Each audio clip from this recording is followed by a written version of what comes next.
Good evening, everyone. I think we're on. We are on, Ollie. I think we just had the 30-minute countdown. We're definitely on. Good evening, everyone. Welcome to the first ever live podcast webinar.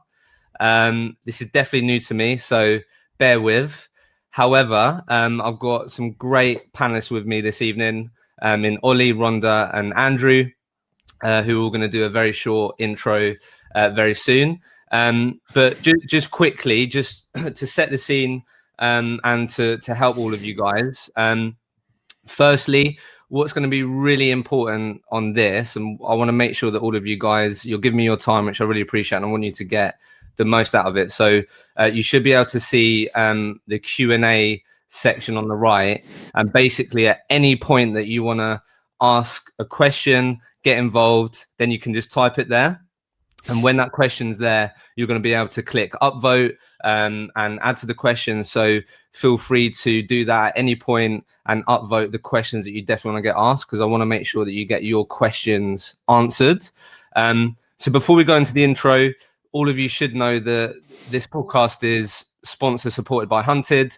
And I think we were just talking about this a minute ago, but I think in the current adversity and challenges, there's definitely been a huge number of recruiters, unfortunately, being made redundant and have now got to overcome new challenges or potentially getting a new job.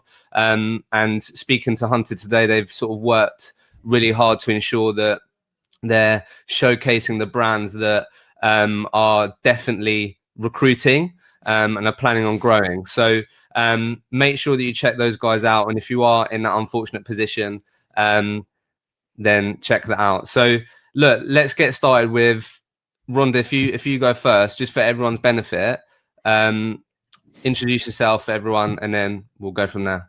Brilliant. Thanks very much, Hisham, and welcome everybody. It's absolutely great to be doing this live. My name is Rhonda D'Ambrosio. I am the Transformation Director for Ebenable, an organisation that supports recruitment businesses for L&D based on a foundation of good mindset. I'm also the founder of Mental Health in Recruitment, an initiative that's going to be getting driven out more across 2020. That's me, a pioneer for good mindset and mental health in the recruitment industry. Thank you, Rhonda. Who wants to go next? I'll go. No fighting. Go on. Hi, guys. Yeah, it's Oliver Perry here.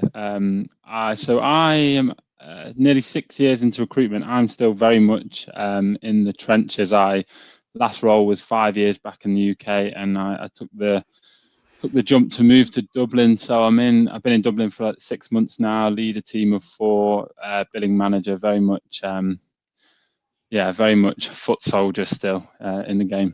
So yeah. Okay, and look, Ollie, you've got the question already, so let's answer it. Where did Ollie get his shed from? So let's just make that really clear for everyone.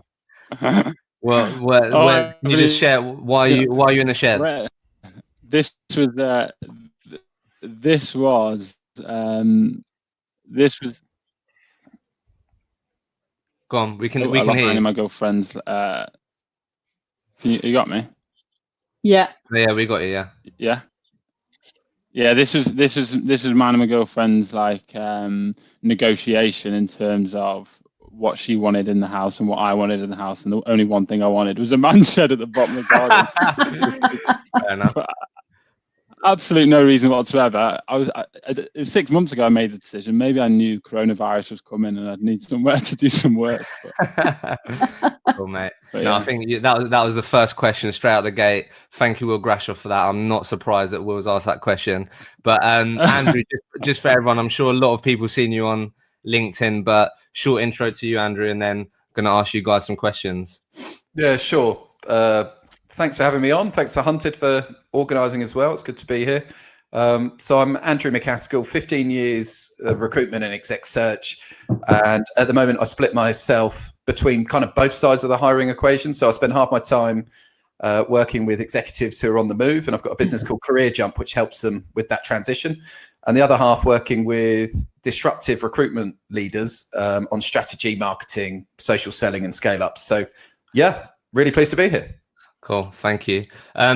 So look, as the original theme for the event that we was going to do in person was cultivating resilience and going the distance in recruitment. I think with obviously the challenges over the last couple of days and weeks, I think it couldn't be more topical.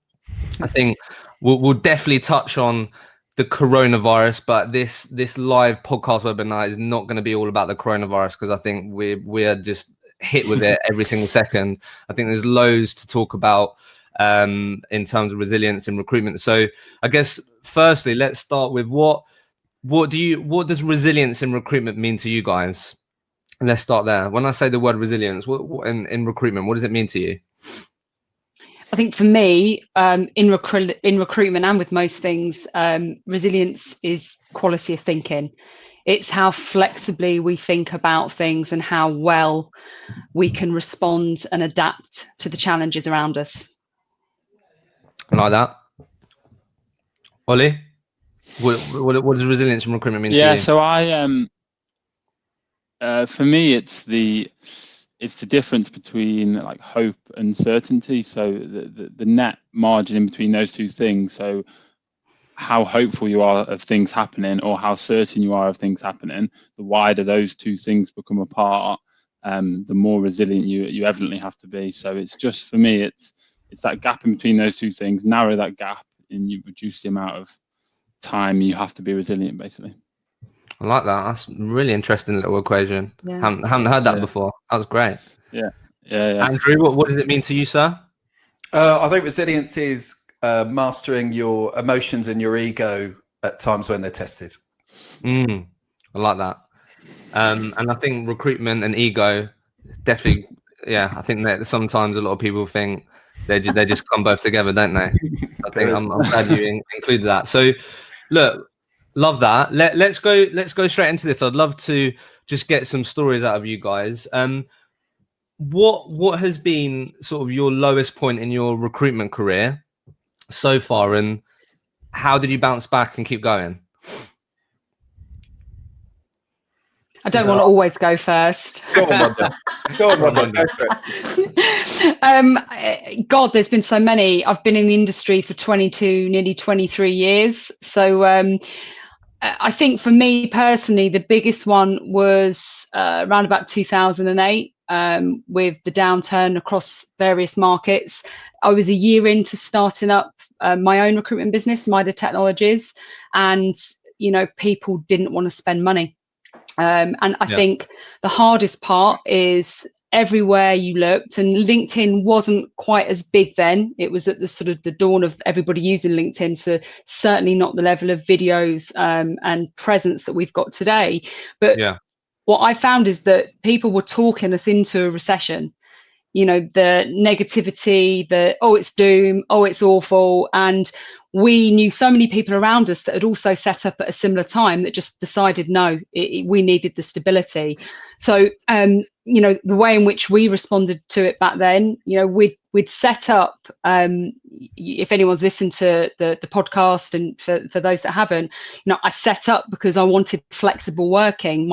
I was a mum. I had two very small children. The industry wasn't giving me the flexibility to do the job for a business, a company. So I did it for myself, and we had to really dig deep with the relationship building. And that for me is, I'm not going to say it's how we got through it, but by being authentic and building real relationships with people, as opposed to just those transactional placements to get money on the board or to get a deal, sort of I think saved might be a bit too dramatic, but it enabled us to keep doing what we were doing, and we had a very very clear reason for needing to keep moving forward. I think, and that's definitely going to be important in the present from that experience for sure. Ollie, what's been the sort of lowest point for you? Out of interest, as you said, you're someone that's in the trenches. You're a foot soldier. What's been the lowest point for you, and how did you bounce back and get through that? Yeah, so mine's quite simple in terms of, it was kind of like an 18-month recruitment wall that I hit in my first job. it was hard. It's hard to quantify at the time, but it's more like, do I want to do this? Is this right for me? Things aren't going your way, kind of thing. And I can't really give myself any credit for getting out of it. A lot of it was the people around me, was the management at the time, my colleagues at the time, and it was a bit of a reset thanks to their kind of positivity. And if it wasn't for if I was handing my notice into a different manager or a different colleague or whatever, it might have been a different outcome. But yeah, I was very lucky for the people around me at that time that helped me through. What sort of things were they communicating to you then?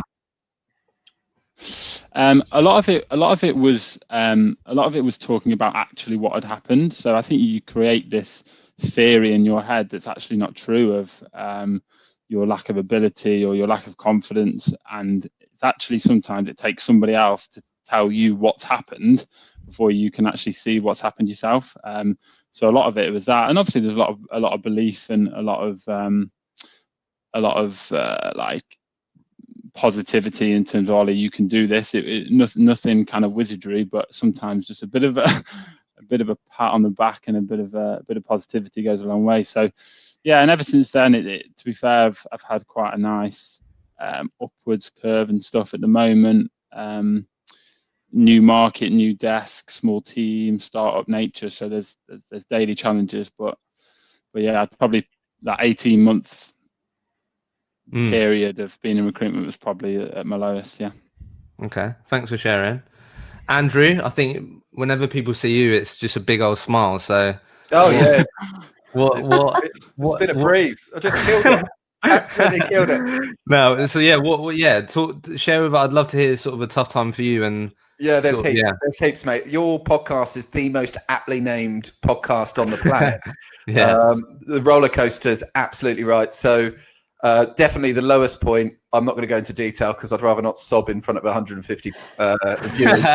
But definitely the worst one I had was the day before last year's kickoff meeting when I was running an executive search business with people I cared about. My wife was the FD, blah, blah, blah. I got a text. Wife was the FD? Yeah, my wife was the FD. Yeah. Wow. So we were all really intertangled. A lot of my best friends were working there. I got a text message from the other shareholders to go to a hotel and everybody got wiped out. Wow.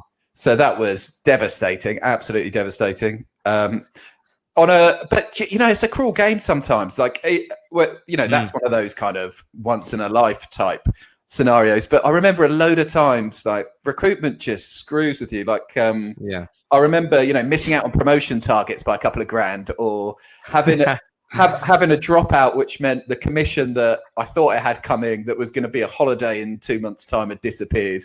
Because you've already spent it in your mind, right? Yeah. Recruitment just has this horrible way of kicking you in the nuts when you don't see it coming, and it can be really, really deflating. So, okay.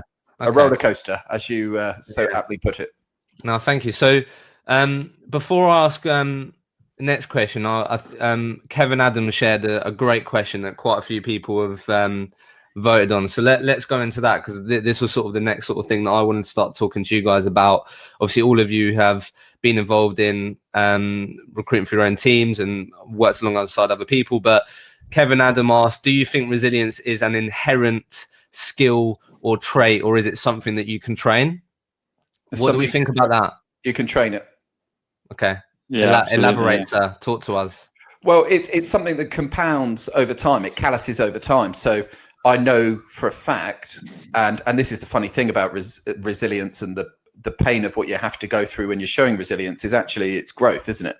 You're building growth while you're going through those challenges. So I've definitely taught myself, albeit I have noticed I've been eating too many cookies and reaching for a beer every night this week. So it does still sit underneath. You have to be very, very self-aware and work at it all the time. But the more you can learn to, practice things like mindfulness and manage your state and detach your emotions internally from what's happening externally and focus on the controllables, you can build up that strength over time, in my opinion. No, yeah. What do you, Ollie and Rhonda, what do you think about that? Yeah, absolutely. I think resilience is a lot about your environment in general. So the people around you, specifically your management, have such a such a big influence on your ability to be resilient after the fact or before the fact, more importantly, like Andrew says, in terms of the growth to get there. So yeah, absolutely. Of course, with everything, there's a lot that any individual needs to do, but yeah, absolutely, the people around you, your management, have a big say in how an individual is going to be resilient in recruitment. Okay. I would say that, if you look at how we're programmed very early on from birth and in schools, and the experiences that we have in life, some of us have great experiences and we naturally have a quality of thinking, a positive way to view the world. We are solutions orientated. Those of you that are familiar with Carol Dweck's work may say that, yes, those individuals are in a growth mindset. That is, into a degree, that's an inherent inbuilt thing that has almost then cultivated over time.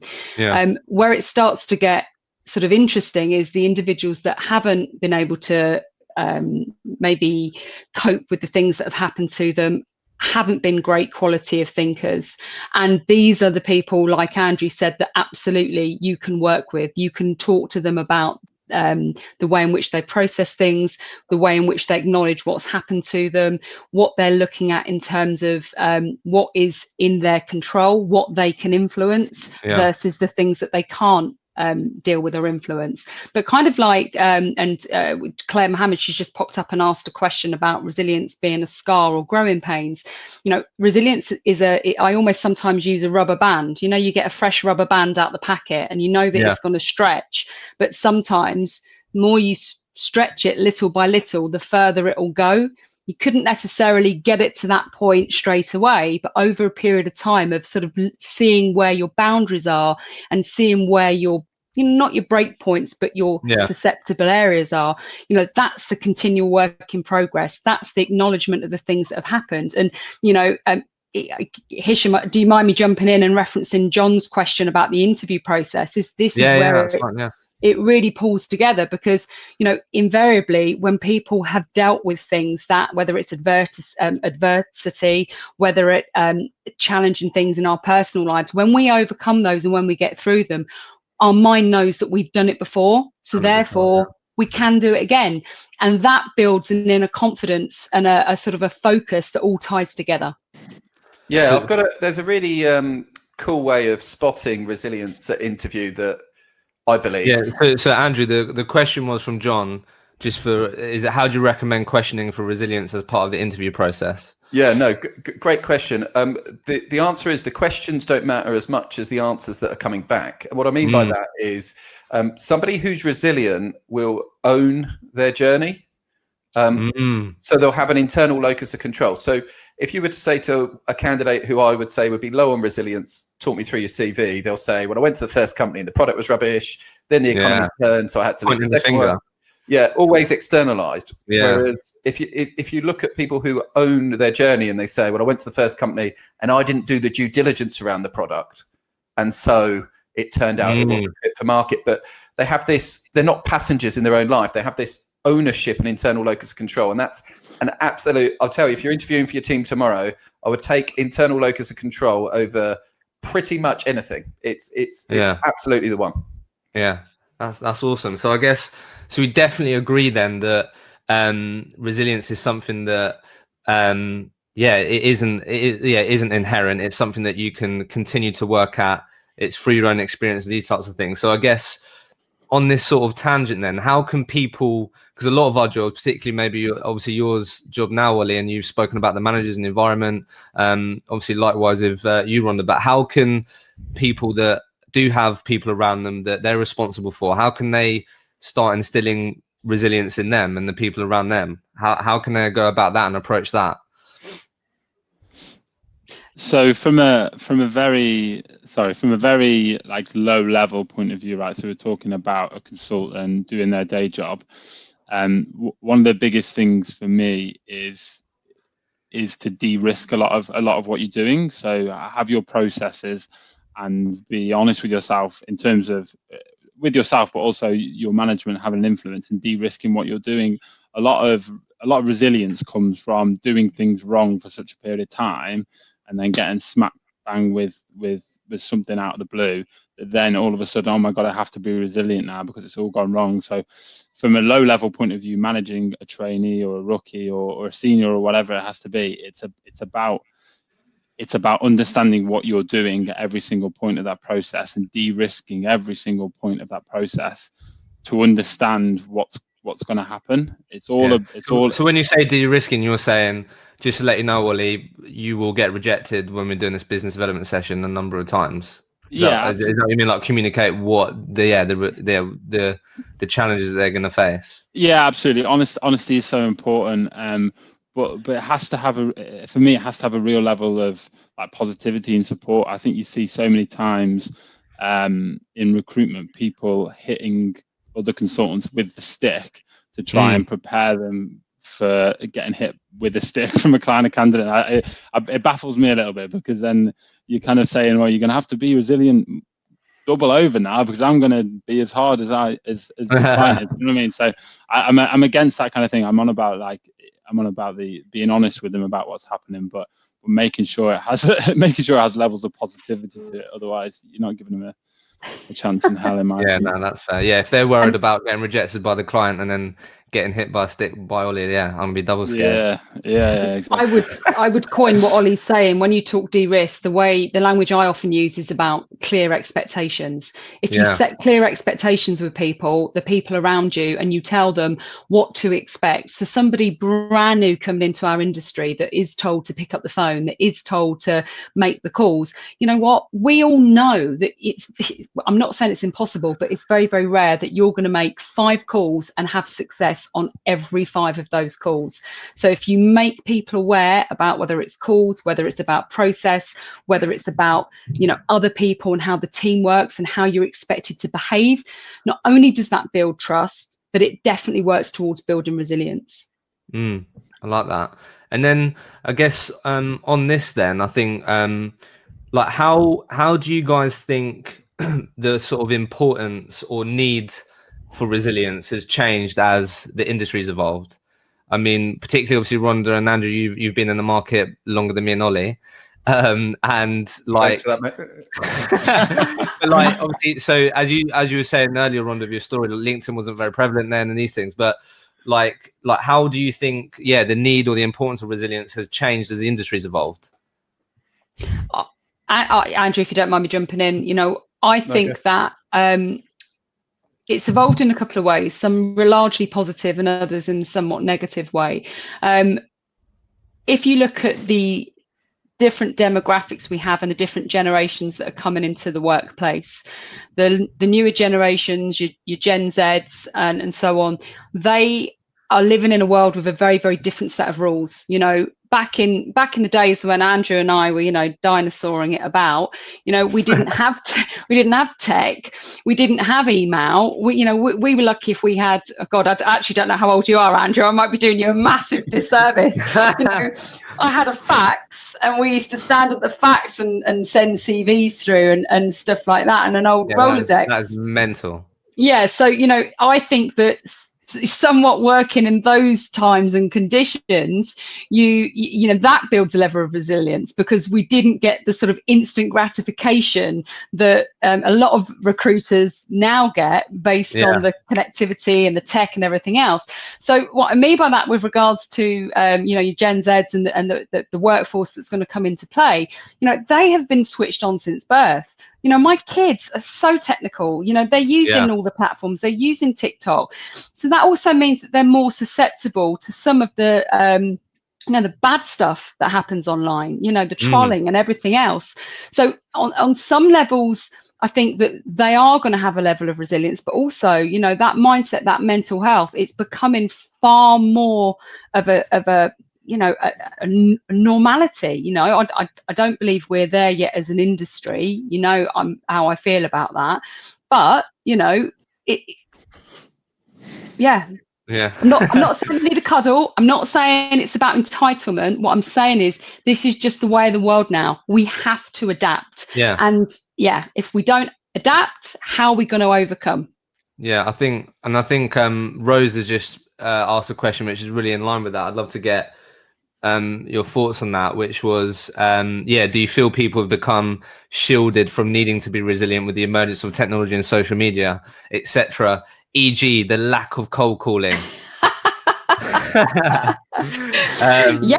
can hide behind an email. Yeah, exactly. And I think that's interesting, right? So I think you're right. It's I don't want to put this out in case I don't get any likes, and being resilient around that and all the different things now, rather than being willing to pick up the phone and getting told no a number of times. Anything to add on that, Andrew? What do you think from your experience and your own journey? Yeah, I think how we get resilience out of our teams has changed. When I started, it was very much about just beating people effectively into. No, it was. Emotionally beating people into. Everyone kind of took an Army, Navy SEAL, Hell Week type approach to it, where it was kind of sink or swim. You're thrown into the deep end, all that, and it's questionable how relevant that is now. And I think a lot of organisations need to shift. So, how do you build resilience now? Well, my view, and a lot of work that I'm doing with recruitment organisations, working with one called Collabs at the moment. We've done a lot of work on this. Is around purpose. So I think how you build resilience in teams now is through being able to define a mission and a purpose that underpins your organisation, because the generation coming through now are very purpose driven. They don't have necessarily the financial pain to the level that we did when we started, and aren't purely money motivated, albeit they are, of course, money motivated to an extent. And so you have to be able to articulate something that's bigger than the organisation, that then makes those people resilient to delivering on that mission, because it's in service of something that's bigger than just hitting their numbers. And those I'm really predicting, in terms of all the uncertainty in the market and everything at the moment, that the businesses that go well during this period will be the ones that have a clearly defined purpose and mission that underpins what they do, because that's what people will fight for and serve and push through for. Yeah, I think that's I think you put that really well, and I think that Mike Richards just put a question around that, Andrew, so feel free to elaborate slightly. But Mike Richards just said, going the distance, as Andrew said, internal resilience is great, but we are recruiters facing an uncertain external world currently. What advice would you give recruiters in these weird times to prepare for the recovery? So is it very much then like really be clear and understand why you're doing what you're doing, and what you're in it for, and why you're serving the people you want to? Is that part of it then that's going to help people get through this and prepare for the recovery? Yeah, and I think we're seeing that anyway. People are serving their communities in a really positive way. I did a live broadcast this morning when I had some time, and the first thing I did was compliment the recruitment industry, because I think we get a terrible rap, and yet this week I've seen it's been amazing, the response in terms of how there's so many people doing stuff for free. Heaps people working for free, offering career coaching for free, rep to Rex free, all sorts. Honestly, who'd have thought? I know, but I think you're right though. I think that's great to see. Yeah, so I've been really impressed. I think there's to prepare for what's to come, we need the mission element. That's for sure. But we also need to be agile with our services. We've got to stay relevant. We need to be thinking about things such as flexible resourcing models, whereby we can deliver interims not on a day rate for 6 months, but unbundle them by the hour and trade them into the marketplace. We need to be looking at pulling teams in. We need to be looking at helping identify the big pain points of where we're at and how us as an organisation and our people can solve it. All that stuff. I think we need to be super agile, but super agile in service of a mission and a purpose that's bigger than an individual. Rhonda, anything to add to that? Because obviously I think you definitely, obviously from the adversity you went through, you definitely had to innovate and adapt, be agile. Anything to add to that from your sort of experience on that point? I just think tying in what Andrew said about the company mission, the purpose, but also to the individual mission and purpose, and making sure those two things are aligned. So a huge amount of the work that I'll do will always sort of start with quite a lot of stuff around deep behavioural motivators and drivers to make sure that everybody's facing in the right direction. So, you know, if you've got an organisation that's facing what we're facing, you know, yes, it's very tempting to sit behind closed doors and think about a strategy and, you know, have a creative conversation at a senior level, but opening it out to the workforce and including and creating that environment of trust to find a creative approach to what people could be doing and giving everybody a voice. I think individually you've got that level of empowerment then when people feel that they are a part of something and that we are all in this together. And it does breed creativity. It creates a safe space for people to, you know, put an idea out there, do something different. Reach out to clients, approach it in a different way. I love this bit around the transparency and the open communication as well, Rhonda, in terms of that trust building. I think too often we're not candid enough with the people that are in the mission with us. And I think people, you know, what they invent in their heads is a lot worse than the reality quite often. And if it's not, then they need to know too. And so I think I've never, ever met a recruitment consultant in my life who moaned that their director over communicated with them. Yeah, so true. It's never happened. And I don't. So I think that comms piece, that trust building piece, that all helps create psychological safety. And Rhonda would be the expert on that, but it creates psychological safety, doesn't it? So that people can then continue to be resilient and push through.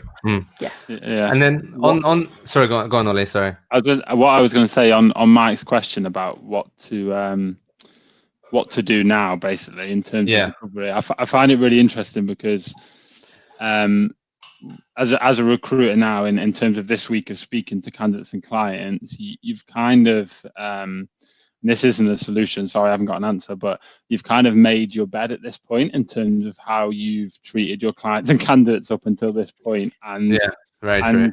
And you were laying that bed for a little while to come. So in terms of cold calling a new business now and asking them for a hand, like you're on the back foot, and it's really the recruiters now who have treated their clients and candidates properly up until this point are going to be the ones that get through this. And I know that's not a solution, but I just find it interesting. No, such a great point. I love that. And it's also not just the clients and candidates, just to add to that, it's the employees, right? Yeah, so, I think, as you're saying, we all need to make sure we're on the right side of history on this thing when the dust settles, and the companies that stick by their employees who are only shedding people because it's for survival, but it's a last resort. But the companies that are finding ways to put their people first, serve their clients and their candidates, they're going to have a huge competitive advantage when this thing springs back, and rightly so, because they're going about it the right way. Absolutely. I think what I just wanted to talk about Joanna's question when we're talking about the sort of individual mission and purpose and these types of things. I think what I definitely had to learn the hard way and get better at early on in my recruitment career was definitely taking the emotion out of things. So I think it ties in quite nice with the individual piece. So Joanna's question, consultants build really strong long-term relationships with their candidates, clients. How would you train consultants to keep a certain level of emotional detachment to ensure that when they are let down, it's not taken personally rather than professionally? Like, I definitely had to learn that the hard way. But what are the thoughts on that? And great question. I think it's a fantastic question, and what I would say is it's not, in my experience, not necessarily about emotional detachment, because you're right, these relationships become quite meaningful. It's about setting from the outset very clear boundaries and understanding what that relationship looks like. And you know, I had it the other day with somebody that I'm talking to. We were talking about some commercials. As two individuals, we get on brilliantly, and instead of saying, you know, Rhonda and this person, like Rhonda and Hisham, it's like, well, actually, what's going on with, you know, Eben Abel and, you know, Hisham? Actually, Hisham, what's your company called? Yeah. You know, so it's separating and creating those boundaries to be able to have these conversations here at this level, and then having a commercial conversation where there's an impact and you can talk at an organizational level. And, I'm talking about doing that from when I was running my own business. So, if you're working for somebody else, it's much easier to do that. I think if you detach yourself too much, are you going to be authentic, or is that going to be picked up on? I don't know what you guys think. Ollie, what do you think on that? How have you got better at sort of taking the emotion out of things and not taking things so personally? Sorry, maybe that's me. Yeah, sorry. Did you hear what I said? Sorry. That's all right. Yeah, I got the question. I didn't know you were asking. No, sorry. No,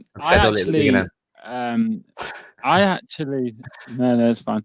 I actually think emotional attachment is probably almost a strength in a recruiter. Being able to, I agree that too much of it can make you fall off a cliff when something happens, but I definitely take somebody who's got a lot of emotional attachment in what they're doing over somebody who has no emotional attachment, because I think just genuinely the service you will offer will be better. So I agree, it may get to a point where you may have to step in, but talking from my experience, I'd say the more emotional attachment to what you're doing, the better. I like that. Okay. Really like James's question on do you believe that people who have faced adversity or hardship prior to getting into recruitment are predisposed to being more resilient in the job? Sorry. What do we think about that? It's funny. I think it certainly helps. Go on, Ollie. Yeah.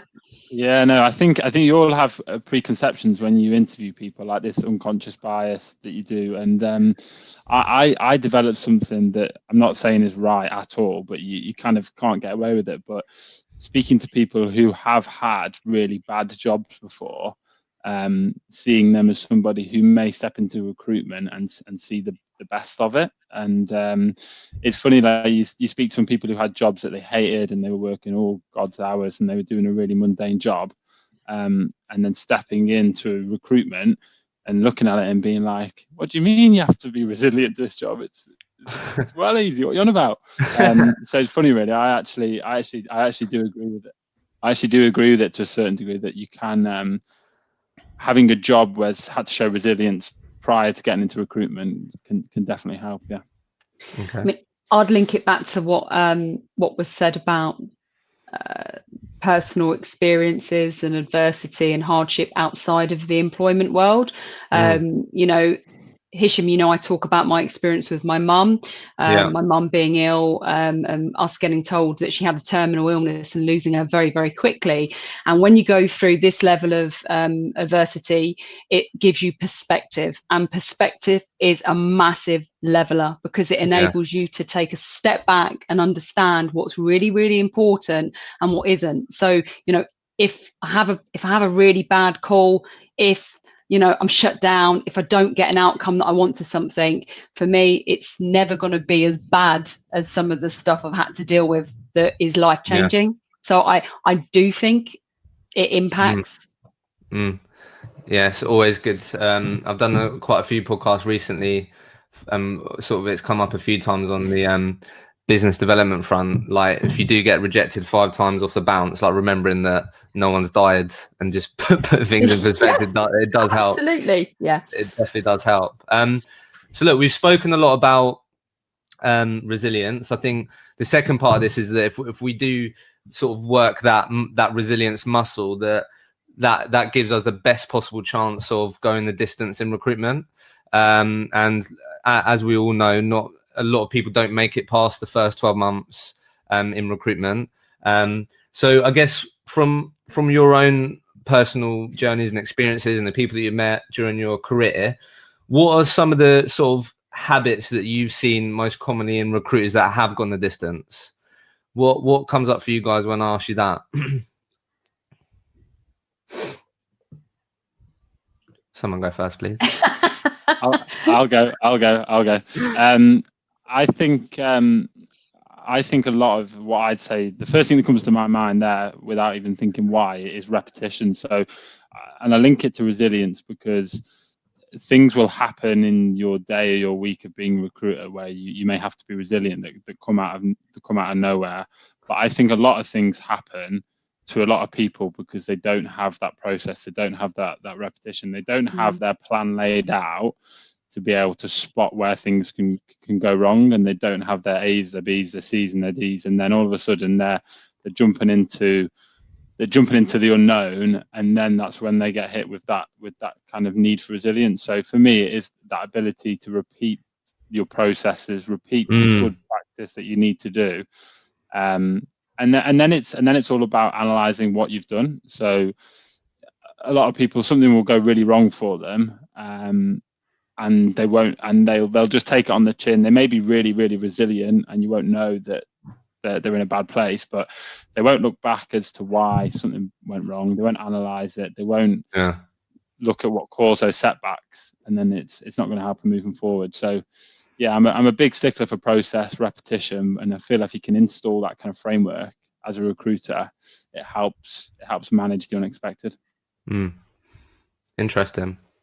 And if anything else to add there on the common things, that habits and things that we see in people that go the distance, have a long tenure in recruitment? Yeah, I don't believe there is any common habits other than the topic that we're talking about. So I think the process point's a good one, but I never kind of liked process. The moment I thought I was in any kind of process, I jumped out as quick as possible. and my numbers were always all right. So we did a study once, a large recruiter, and what we were trying to do was to unpick the magic formula. And this is why our world's so interesting, right? So we picked out the top 10 billers out of 1,000 consultants. And we were going, right, we're going to look at this crew and work out what is the magic formula for recruitment success, right? Yeah. So all these people were between 600 and £1 million a year billers. We had 5 women, 5 men. So clearly gender was irrelevant. We had 4 different ethnic backgrounds. So that was irrelevant too. We had everything from, at one end, incredibly process-driven people when we did kind of the Thomas International stuff on them at the time. And at the other end, complete wide boy phone jockeys who were wheeling and dealing. IQ was very variable. Even EQ was variable, actually, which was a surprise because you assume that high EQ, but actually not having EQ and not caring maybe helped manage that emotional side you were talking about. The only one thing, and the ages were 22 to 55, so there was no age. Really varied. It was mental, yeah. You couldn't have got a more mixed group of people if you tried, either personality, age, background, and we had everything from the sons of millionaires to people who grew up on a council estate. It was ridiculous, and the only one thing was that they all scored above average on the grit test, which is exactly this. It's all about resilience. That's interesting. So that was the only common denominator between all those people.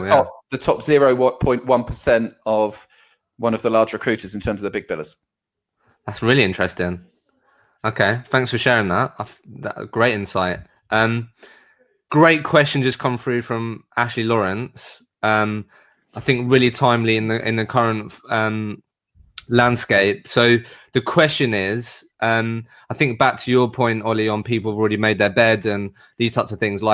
So Ashley's question is, what advice would you give to recruiters to overcome current market conditions, and what metrics can you use as a barometer of success or performance in obviously the current market conditions? I think that's a really interesting question. So I guess, Ollie, what are you making sure that, what are the sort of non-negotiables for you in the last couple of days that you're making sure that, obviously Ashley's your boss as well, so hopefully you answer this correctly. I was going to say, yeah, he should be telling me the answer, right? Pass this one on, mate. Pass it on. Yeah, I was going to say shit. What are the non-negotiables for you on currently right now? What are you making sure you do on a daily basis to make sure that you're doing the right activities? So I think we all think we have the best quality service out there, right? We all want to be offering the best quality service. I think increasing that quality right now is so important and making it apparent. So thinking outside the box in terms of the offering that you have for your clients, being agile in terms of offering them a strategy of how you're going to approach the market differently without kind of going into too much detail on it, doubling down on your client relationships now is the most important thing, and you really will find the clients that do trust you right now, and find those clients, double down on those clients, and make sure that you really offer the quality service they want. And it's a two-way thing, right?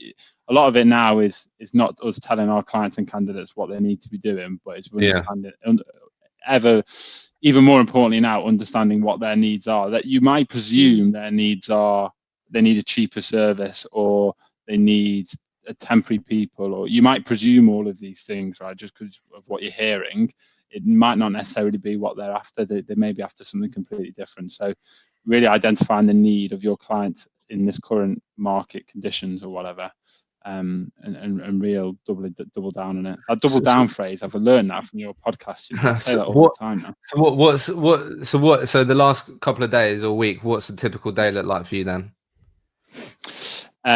It's been getting every single client that we are engaged with on the phone and identifying what their needs are right now, and what their landscape looks like in the next couple of weeks, because they're not going to give you the answer right now. They might not have the answer right now, but it is identifying their pain points right now, their needs, what they need from us over the next couple of weeks. And once you know that, right, so once you've taken that kind of like audit of your client base, it's then the next steps are led by that. But yeah, that's what it's been like this week, and it's really refreshing, right? Because you're now speaking to clients, and you should be doing this all the time, but you're now speaking to clients, and really just you only have one purpose on that call, and is what do you need right now? What do you need from me?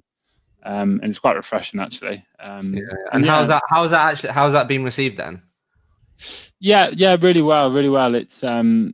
It's funny because you have some clients now that want more contact from you because they're self-isolating or they're social distancing. It's funny. You got your clients emailing asking for a virtual coffee because they're lonely. But yeah, it's been received really well with the clients that you already kind of had that relationship with. In terms of the clients that maybe you hadn't treated with the best quality service, going to them now and doing that is a little bit trickier. But so it's been very much focusing on having good quality conversations with existing relationships. That's what you've been focusing on. Yeah, absolutely. Yeah. But then on the flip side of that, just to conclude, on the flip side of that, there are going to be clients out there that aren't getting serviced efficiently or effectively by their recruiters, because I know agencies that have let 50% of their work staff go overnight, like we're talking about, not having the right values or morals or not being prepared. So there's going to be clients out there that need a bit of loving, if that's the best way to put it. Especially if they had the relationship with those people that have been let go as well. Yeah, absolutely. Yeah. Rhonda, anything to add to that? What have you seen? Yeah, well, I'd be tempted to, really strip it back and simplify it, and, not a metric as such, but I think the most important one, which definitely ties into what Oliver was saying, which is actually doing what you say you're going to do. Or, we laugh, we joke, but all too often we will have those calls because people are giving us more time. It's getting on the phones, the phone calls. Are we just talking to people, or are we getting outcomes from them? But if you are asked to do something, whether it's to follow up, whether it's to do something else, just doing what you say you're going to do goes a huge way in this job. Huge way. Yeah, no, I think that's great. And then just on this point, I think this ties quite nicely with Campbell's question. And I think a big part as to why I started this podcast, talking about can we change the perception of the recruitment industry. And I think back to your point, Andrew, on it's been great to see the amount of people that are paying it forward and being willing to help. Campbell's question is, do you think that the resilience, hard work and empathy required to be a recruiter at this current time, what we're talking about now, Ollie, with you speaking to clients, like listening to them, listening to their needs, and he said, will this be recognised by both candidates and clients, and in turn hopefully have a positive impact on the long-term opinion of the recruitment industry? Yes. You'd like to think so. You'd like to think so. Oh, mate, and you're going to like this. I think now is the time to be delivering as much content as much marketing, building an audience, being seen to be proactive, sharing. Like the key metrics for me, I loved what the guy said around, it's a contact sport that we're in, right? But I would be Zoom calling all morning, and then content marketing and social selling all afternoon. I think as an industry, we have a chance right now. Our audience is, on their laptops at home. Yeah. And we have a chance right now to be Zooming them in the morning and then resetting how they view our industry and what we're doing in the afternoon via all the good stuff that's going on online. So I'm hoping the current cadence of social media traffic that our industry is putting out is going to continue onwards for some time to come, because it's a huge opportunity for the industry right now online. Yeah, I do wonder how many home office setups we're going to see in the next 2-3 weeks. I don't know if that's going to die down. How many sheds? Yeah, how many sheds? There's been a lot of them, but no, I think I've had a lot of conversations over the last couple of days on Hisham, not sure how, should I be talking about this at this current time and all that. And I think my sort of view on it has just been right now is definitely the right time to be front and center in your market, being someone that's giving value, being positive, sharing ideas, talking about the solutions that you're coming up with your clients, sharing the challenges. And I couldn't agree more. It's definitely worthwhile being front and center in your market right now. And I think I've seen loads of cool stuff. Whoever's watching this, there's recruiters that are doing live webinars and giving free video interview advice, or how to write your CV, or there's loads of things that you could be doing right now. I think I've seen quite a few videos on people they're creating a virtual pub, and you can join a Zoom call, and there's so many cool things that you could do right now, which is going to be all about bringing people together. And I think, I'd love to see this hard time now have an impact on the recruitment industry in a positive way. Okay, so I'd love to hear from you guys on this question. What's the sort of one piece of advice that you've been given in the past from a manager or colleague that you think has had the biggest impact on how you handle the tougher times in recruitment? Tomorrow's another day. Nice and simple. That definitely helps. Anything else, Ollie? What's the best advice that you've been given? My opening statement about the net margin between hope and certainty was something that's I've always remembered. It was from a trainer from an external trainer that we had, a brilliant guy. And come on, you got to name him, mate. You got some good kudos when you shared that, mate. Who is it? No, I will do. I didn't know if I was allowed. I felt like it was a BBC broadcast.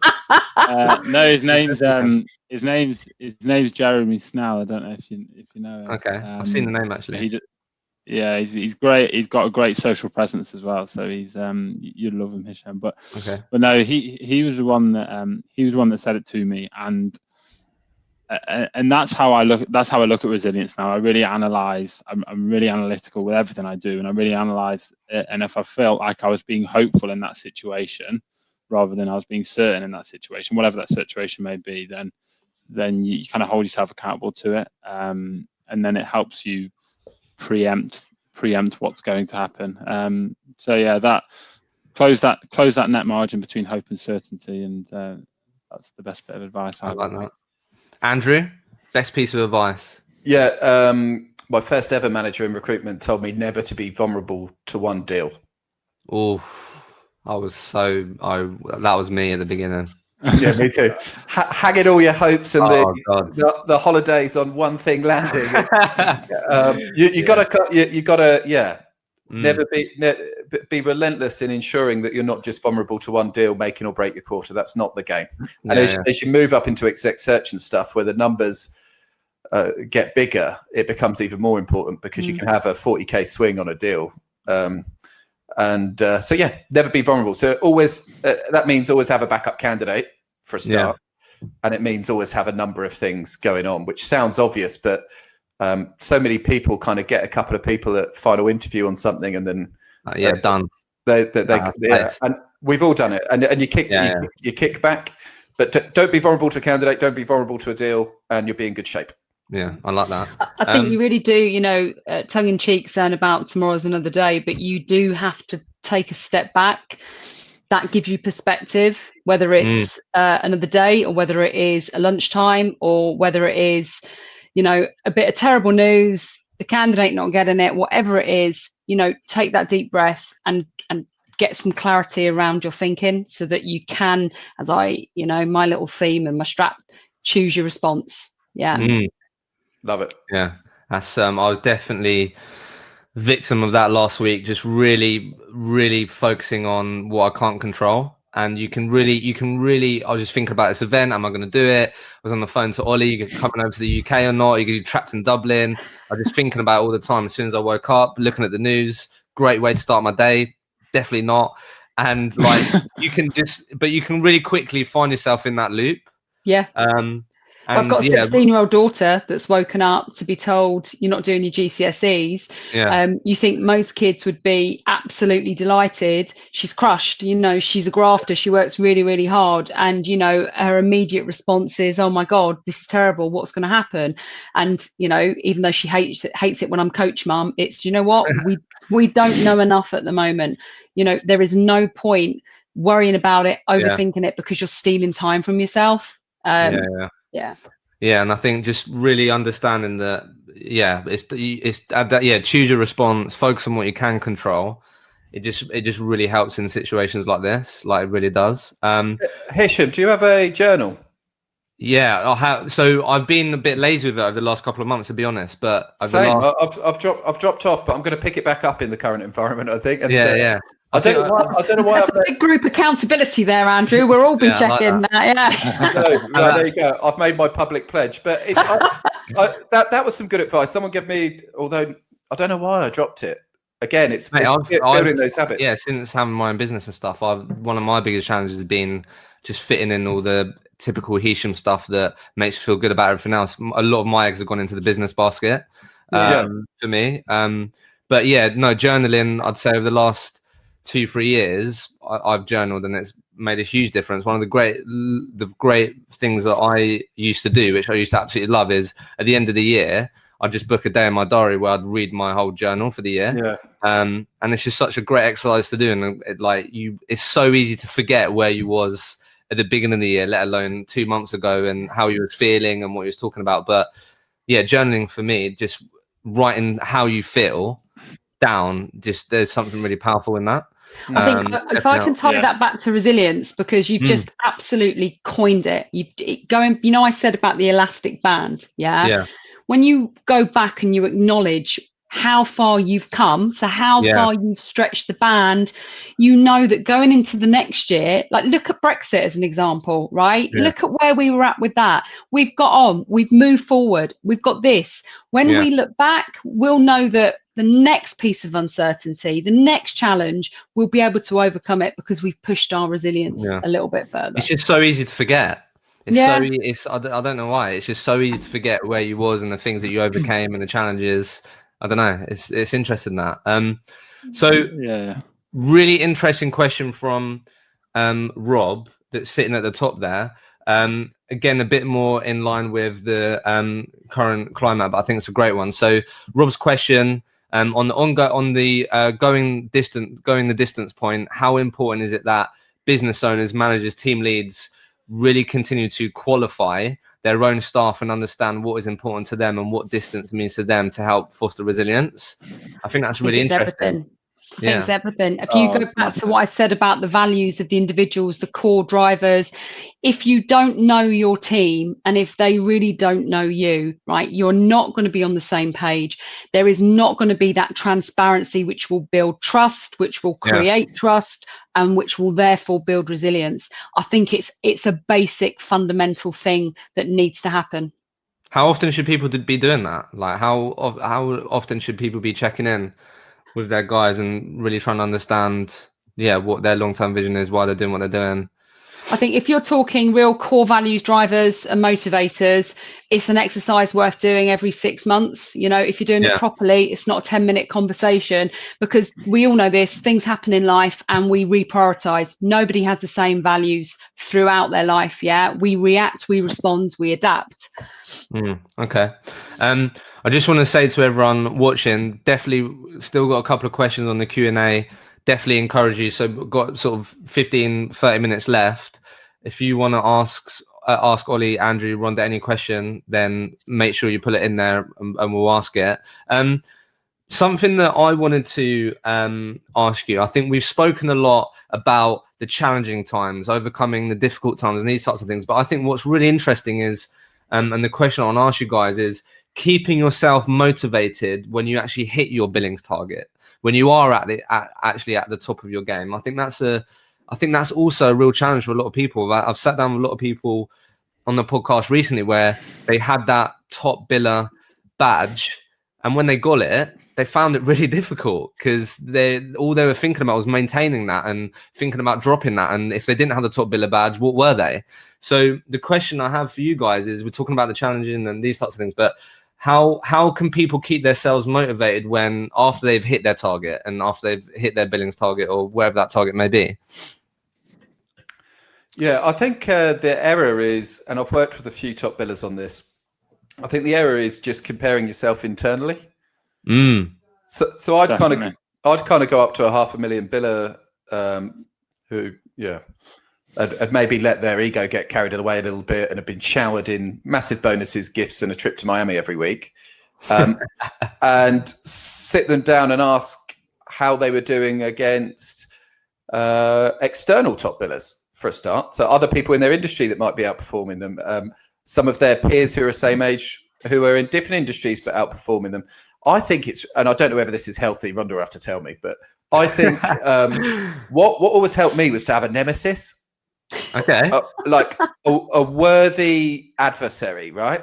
So in Australia, I had one. He was awesome. He was so bloody good. And whenever I felt like I was dialing off, I was like, what's he up to? I bet he's on it. Yeah. I bet really healthy competition.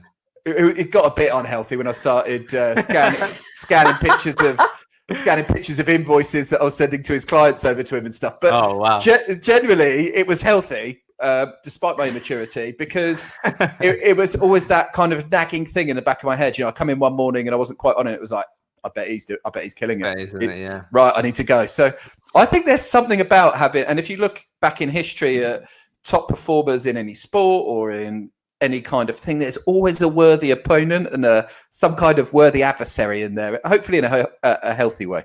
Yeah, that's interesting. I like that.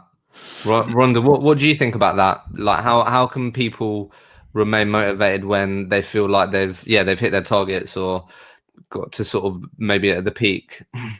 I think what a lot of people aren't very good at is doing that inner analysis, that self-reflection, that understanding of what personal development looks like to them. You can call it being the best version of yourself if you want to. It sounds a bit cliche, but when we don't understand what our existing version is and then what the upgrade version looks like, we've got nothing to aspire to. So if you really want to tap into I like to talk about brain chemistry and happy chemicals. And in this instance, we're talking about dopamine. We're talking about being able to motivate ourselves and anticipate what that next level looks like.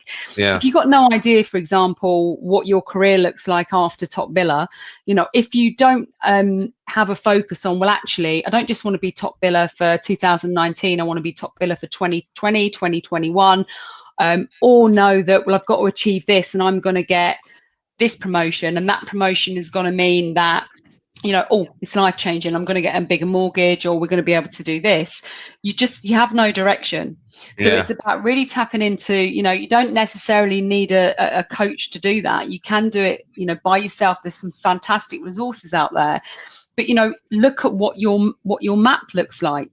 Look at journaling last year. Where were you? Where are you this year? Where do you want to be the year after? It doesn't have to be a really prescriptive 5-year plan, but if you can understand, what that journey looks like, it's much easier to then work towards achieving it. Yeah, I think knowing what the next part is, that's probably the key. Your only real competition is you yesterday. Yeah. That's it. Yeah. Stop stalking these people, Andrew. It's not good. I couldn't help it. Great. Slight change. But I think definitely worth talking about. So, Joshua King, I mean, yeah, this must be really difficult for people early on in their recruitment career in the current landscape. But Josh's question: if you were 3 months into recruitment, as I am, what would be your approach, knowing what you know now, to this situation? I mean, yeah, Josh, not the best cards to be dealt. But no, I disagree. Yeah, really, I fair enough. I disagree. Honestly, I think that, Josh, you don't realise it yet, but this is the best thing that's ever happened to you. I can't tell you the amount of people who joined recruitment in 2008, 2009, who have gone on to be successful business owners. And I think it's because if you're born into the fire, then and you have to work at a certain pace, a certain creativity, a certain hustle to get by, then as the market starts to come up, you are going to fly, mate. So hang in there. You haven't been dealt a bad hand. I think you've been dealt potentially the best possible hand for your career. Yeah, I mean that. The adversity we're talking about, you can get through this, Josh. You're going to breeze it. Yeah, I really mean that. Yeah, 100%. I think he asked this question about what he could be doing, and I think there is that.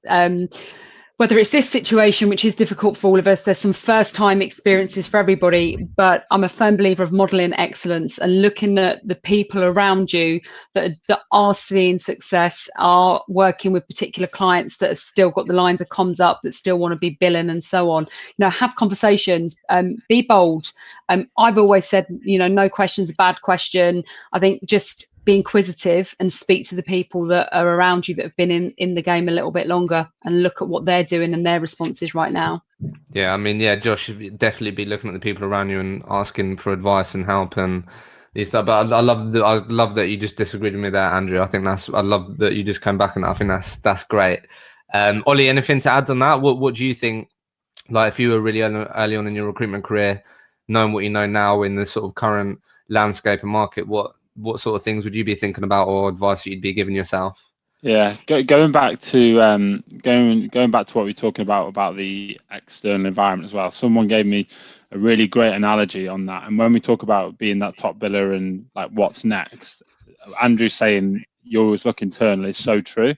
And kudos to you, Hisham, to be honest, because we now have the ability in many ways, including the podcast, to actually look externally as what's going on. Before you had no idea, you had no information. So someone gave me that analogy about having a jar of fleas with a lid on, and the fleas would jump and just hit the lid. Obviously, if you take the lid off, the fleas would still only jump that high and only reach that high until you put another flea in that jumped a bit further. Yeah, and then all the fleas would see that go and be like, "What's going on here? Like, I didn't know you could do that." Kevin gave me that, and he asked the question earlier, so I'm gonna give him that one. But I wanted to give that analogy out because we were talking about it. But in terms of is it Josh? Sorry, I forgot his name. In terms of so I've marked it as answered. Oh, it's gone. In terms of what to do now, I genuinely think it's a time. And again, he probably doesn't know this yet, so he has to be around the right people. But it's a real time where the opportunity to be different and the opportunity to raise the bar to a level that is other people aren't doing in the industry. This is the time to do it. You can so easily, we've all done it, get caught up in the noise and the business of the industry, and you see so much going on, you see all these successful people, and you feel like it's all about being fast paced all the time. And I think now is potentially a time where you can really differentiate your offering in terms of the quality of what you're doing and raise the bar. If that's through social selling, if that's through day-to-day phone-based stuff, whatever it is, I think it is a time now where we potentially are going to trim the fat a little bit, but as an individual, you can really raise the bar in what you're doing on a day-to-day basis. And just to finalize that point then, because I think this is a great question. Claire just said, so what help do you think is good for people to ask for right now in the current climate? I think that's a good question. Like, what should people be asking for help for? I'm going to say mindset, not just because that's what I do, but I think mindset, we don't typically offer that across the industry. Yeah. If we get people's heads in the right places, then the way in which we respond to it definitely changes. Yeah. So, but I think that's the thing, as you said, historically, that hasn't always been in the conversation. So, like, how do you even approach asking for help on that? Like, I guess, do you know what I mean? Do you know, is the question gone? Did you move it? I think there's still, despite, the industry, we still struggle but we're far more open about it. I think that there are people that are going to be surrounding us as individuals that do respond in the right way, that can give you advice, that, you know, I think there's a really big difference between like positive chirpy thinking and what I would call doing like sticking a plaster over it. Oh, it's going to be fine. Oh, it's going to be fine.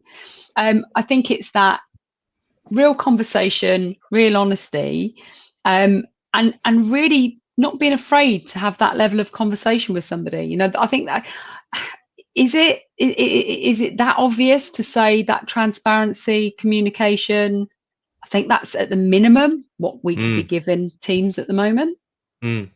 So I guess with that, a good question from James just on this point is like, how important is downtime and switching off when it comes to going the distance in recruitment, do you think? Again, maybe it's something that's become more in the sort of conversation over the last couple of years, well-being, and a lot of businesses that I've been working with, speaking to, now have personal development budgets, they have well-being plans and all these types of things. But so what can recruitment employees do to ensure their people maintain a balance? I think that's really interesting. Yeah, I think we've I think we've done well to get to 7:10 and not talk about this, to be honest, because it's probably quite an important part, isn't it, in terms of like extracurricular, in terms of work-life balance, in terms of mental health, physical health. It's actually, it probably has a real strong correlation to resilience in recruitment now. The one thing recently for me in terms of extracurricular things outside of work that have really helped it is actually an education thing. I think we can get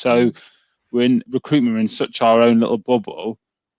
We speak to recruiters all the time. It's all you go home, you talk about recruitment. It's all you ever talk about. It's such a bubble. I think external education has been a real good thing for me in terms of books, podcasts, whatever that may be. It's only new for me. Do you know what I mean? Like I last year I had a New Year's resolution to read one book every month, and I read one book all year. So I was 11 behind. But I'm getting better at it. But this year I've had a big thing about it in terms of being able to turn recruitment off and do something. And how do you think that's helped you?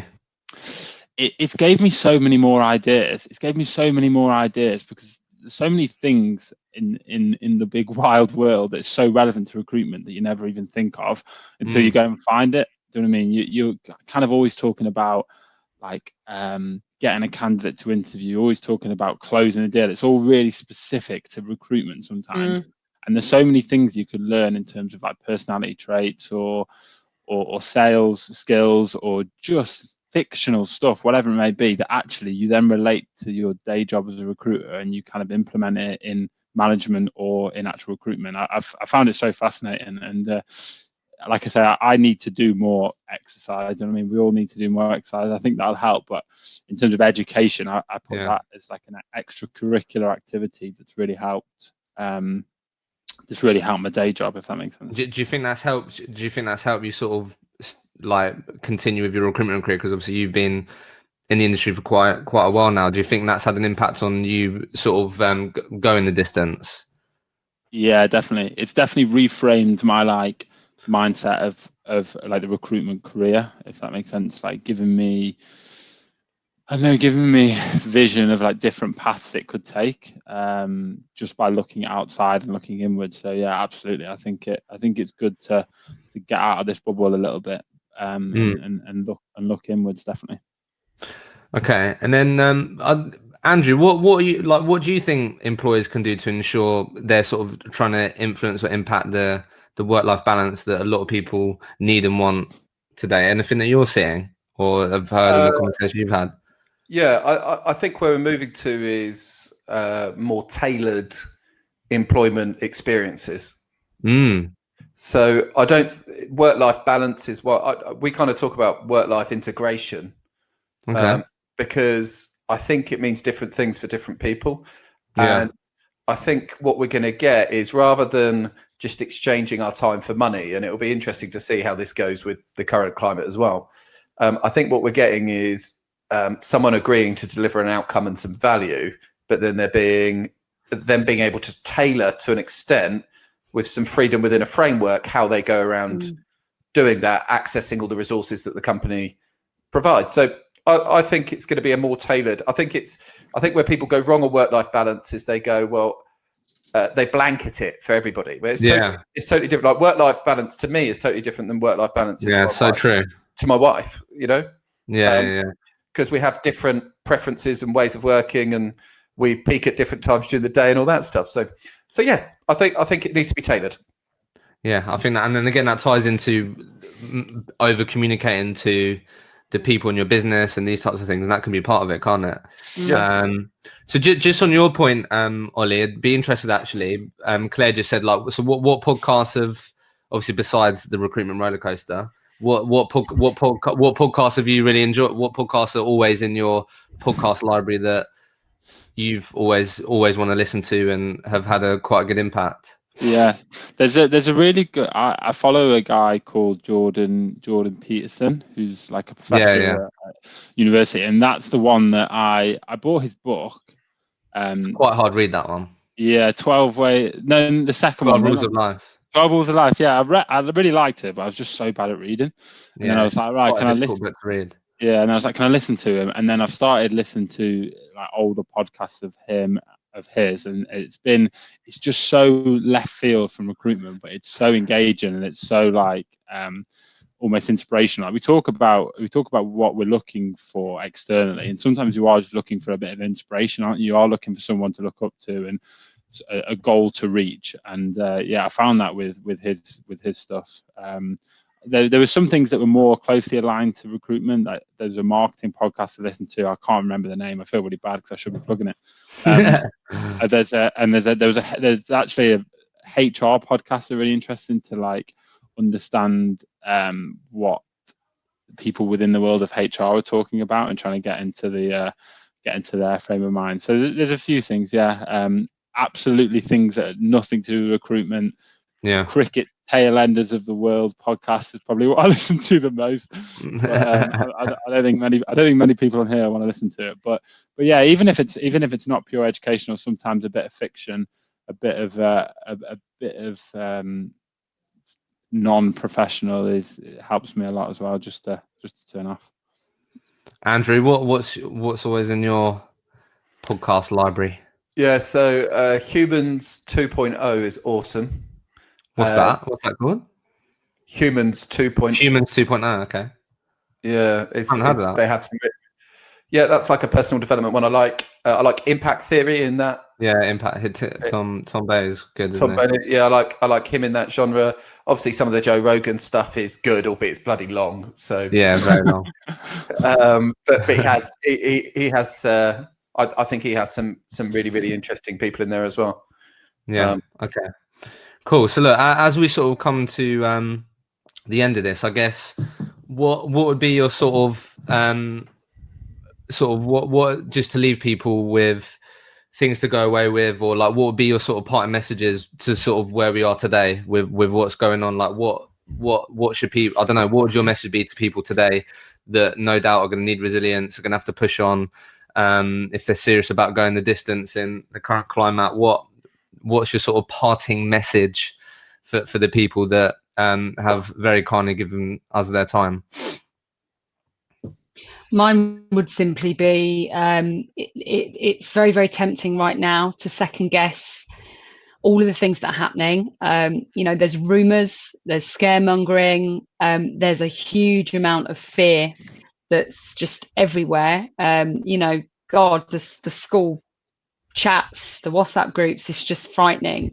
And if we allow ourselves to sort of be affected by this, if we jump on that in terms of our thought process, it's just not going to take us in a good space. So mine would simply be, really think about what you know to be fact, what you can control, and then choose your response. It's dead time at the moment. You can plan to a certain degree. I think having the plan definitely helps with the resilience piece, but very, very simply, it's just don't be impacted and affected by the rumours that you hear.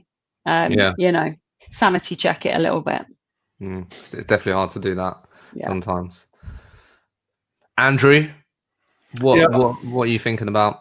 I'm thinking about people need to avoid a scarcity short-term mindset, which is fear-driven, building on what Rhonda was eloquently talking about there. But I think we need to avoid scarcity-based mindsets in the same way that businesses need to make sure that, history will judge them well. Individuals need to as well.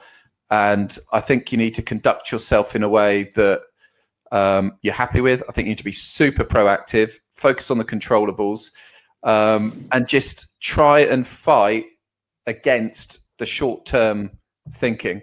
I'm a big believer in reciprocity, and I think the more you can serve people in this time of need and pay into the ecosystem, the better off you'll be.